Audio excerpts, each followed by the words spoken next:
Inilah Injil suci menurut Lukas. Dimuliakanlah Tuhan.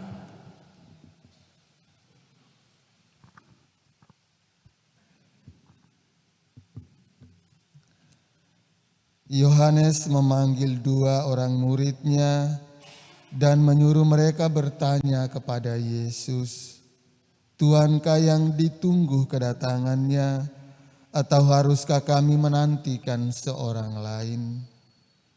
Ketika kedua orang itu sampai kepada Yesus, mereka berkata, "Yohanes Pembaptis menyuruh kami bertanya, Tuhankah yang ditunggu kedatangannya, atau haruskah kami menantikan seorang lain?" Pada saat itu Yesus sedang menyembuhkan banyak orang dari segala penyakit dan penderitaan dan dari roh-roh jahat. Dan ia mengaruniakan penglihatan kepada banyak orang buta. Maka Yesus menjawab, "Pergilah dan katakanlah kepada Yohanes apa yang kalian lihat dan kalian dengar. Orang buta melihat, orang lumpuh berjalan, orang kusta menjadi tahir, orang tuli mendengar, orang mati dibangkitkan, dan kepada orang miskin diberitakan kabar baik. Dan berbahagialah orang yang tidak menjadi kecewa dan menolak Aku." Demikianlah sabda Tuhan. Terpujilah Kristus.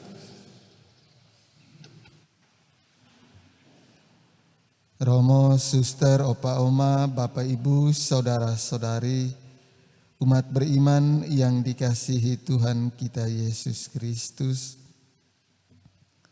Dalam riwayat hidup Santo Yohanes dari Salib dikisahkan bahwa ketika ia ditunjuk menjadi pemimpin komunitas atau kongregasi mereka, Santo Yohanes berusaha untuk memperbaharui semua aturan yang ada demi meningkatkan kebersamaan dan juga kualitas iman, harapan, dan cinta bagi segenap anggota komunitasnya. Niat baiknya ini disalahartikan atau disalahpahami oleh anggota komunitas yang lain dan akhirnya membuat ia harus dipenjarakan dalam penjara di komunitas mereka. Berhadapan dengan kejadian atau peristiwa yang dialami Santo Yohanes, seringkali kita juga salah artikan perkataan dan tindakan sesama kita yang lain karena kita kurang membangun komunikasi dan kedekatan dengan mereka. Maka Santo Yohanes Pembaptis dalam kisah Injil tadi mengajarkan kepada kita, jika kita menaruh kecurigaan atau prasangka buruk terhadap orang lain karena perkataan dan perbuatannya, sebaiknya kita mendekati mereka, membangun komunikasi untuk mengetahui dengan pasti niat atau tujuan dari perkataan atau tindakan mereka, bukannya menjauh dan kemudian larut dalam kecurigaan atau prasangka buruk yang membuat kita terjerumus dalam dosa dan kemudian sikap acuh atau sikap benci terhadap sesama yang lain.